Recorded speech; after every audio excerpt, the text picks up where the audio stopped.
السلام عليكم أعزائي المشاهدين. في هذا الفيديو سنشاهد رد فعل محلل جزائري غاضب جدا وغير معجب بالأندية الجزائرية التي تعتمد على المدربين الأجانب وخاصة المدرب التونسي، ويقول بعبارة لا تليق بمحلل مثله، يقول: إذا أتينا بمدرب تونسي ماذا سيفعل المدرب الجزائري بشهادته؟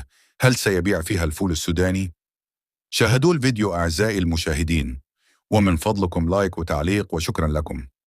فقط أنا تساؤل، لما نصر في الجزائر على الاعتماد على المدرسة التونسية في السنوات القليلة الأخيرة لتدريب أندية جزائرية، ما هو محل اللاعبين الجزائريين السابقين من الإعراب؟ هؤلاء اللاعبين أو هؤلاء اللاعبون الذين يتم استدعائهم سنويا 3 مرات أو 4 مرات من أجل خوض تربصات لنيل شهادات تدريب، ما الذي سيفعلون به بهذه الشهادات؟ هل سيبيعون فيها الفول السوداني مثلا؟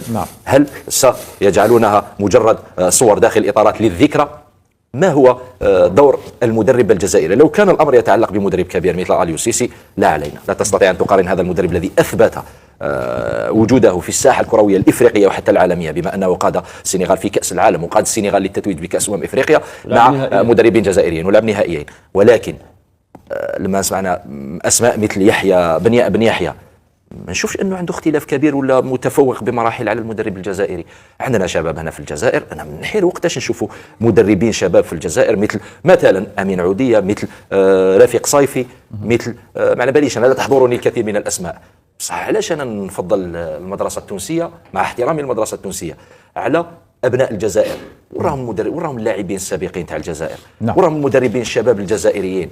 نعم، وقتاش نعطيهم فرصه الا لم نعطيهم فرصه؟ الان لما تفضل عليه انت مدرب تونسي، اي رساله راك تعطيها لهذا اللاعب الجزائري السابق؟ تقول له بلي انت ما تخدمش، روح دير كاع. علاش انا هنا، سامحني محمد، انا هنايا نوقف مع اللاعبين اللي يقول لك انا ما نديرش التربصات، لا ما نديرش، ما نقدرش نوقفوا معاه، ما نقدرش نوقفوا مع اللي يقول لك لما انا نجي ندير كاع التربصات وندير ندي كاع الشهادات تاع التدريب، في اخر المطاف تعتمد على المدرسه التونسيه وتعتمد على المدرسه المصريه، تعتمد على اللي ما عندهمش اسبقيه كبيره على المدربين في الجزائر. انا نشوف انه مدرب مثل الماضوي، مدرب مثل عمراني، ما على باليش احسن من كثير من المدربين التونسيين. علاش نفضل انايا مدرب تونسي؟ مع احترامي يعني نقول اني نهضر كرويا، ما عندي حتى مشكل مع المدرسه التونسيه. كل احترامي للمدرسه التونسيه تبقى مدرسة عريقة. رأيك أمين شمال إفريقيا. شوف أمين، رأيك محترم جدا، وجهة نظرك وصلت ووجهة نظر محترمة، ولكن نحن في برنامج الفريق الدولي يجب أن نعرض كل وجهات النظر، ولذا وجب علي، أعرف بأن عودية سيساندك، لذا وجب علي أن أطرح وجهة النظر الأخرى والمشاهد الكريم بإمكانه أن يحكم. يقول لك أمين في وجهة النظر الأخرى: أنت لا يمكنك أن تمنع تنقل الأشخاص. أمين، فيه مدربين جزائريين يمشوا يدربوا في تونس، لو التوانسه يفكروا بالمنطق تاعك يقولوا لا، واش راهم يجيبون هذا المدربين الجزائريين؟ لا، لازم نمنعوا المدربين الجزائريين ما يجوش لتونس ويريحوا فقط المدربين التونسيين هم اللي يدربوا في تونس. عندنا مدربين جزائريين يعملون في ادغال افريقيا، كان عندنا مدربين جزائريين عملوا في تونس، والامثله كثيره وكثيره جدا. كان عندنا مدربين جزائريين عملوا في المغرب، عندنا مدرب جزائري حاليا يعمل في الدوري السعودي. اذا وجهه النظر الاخرى تقول لا يجب ان نمنع تنقل المدربين، الفرق هي التي تختار. إن رأى اتحاد العاصمة بأنه يملك فريق أكبر من المدربين الجزائريين المتاحين في السوق، أمين بإمكانه أن يجلب مدرب تونسي كبير، جلب نبيل معلول. مولودية الجزائر إن رأى بأنه حاليا، يقول لك أنا مانيش نقلل من شأن المدرب الجزائري، ولكن حاليا في السوق ما هو متواجد، يعني المدربين بدون عمل، المدربين المتاحين لا يليقون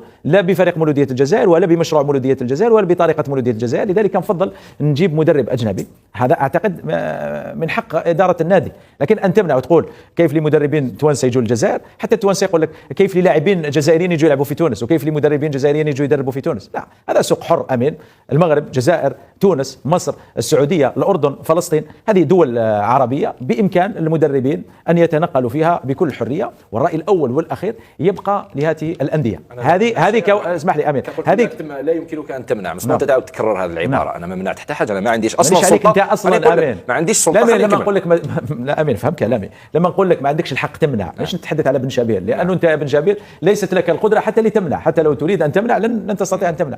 نقول لك يعني الذي يتبنى وجهة النظر هذه لا يمكنه أن يمنع حرية تنقل المدربين بين الدول العربية وبين الدول الإفريقية. هذا ما قصدته من كلامي. أنا نتبنى ومانيش نمنع. ما تقدرش تمنع أصلا، لأنه هذا سوق حر. نقدر نمد رأيي، طبعا قلت بارك الله لك فيك. قلت لك وجهه نظرك بارك الله محترمه فيك. قبل ان كي ابدا تجيب لي الكلام. مدرب تونسي كيما نبيل معلول محمد اللي اثبت الكفاءه تاعو، انا حضرت على نبيل معلول. لكن امين سامحني محمد، حضرت على نبيل معلول يا أنا. سامحني. يا خالد بن يحيى يقول لك مولوديه الجزائر الان، اعطيك مثال، يقول لك انا مانيش ضد المدرب الجزائري، لكن المدربين المتاحين في هذه الفتره، انا اقلت مدرب وعندي تحديات. ميدو قال لك في هذا الاسبوعين او ثلاثه كاين تحديات، كاين مباريات مفصليه ستحدد مصير النادي.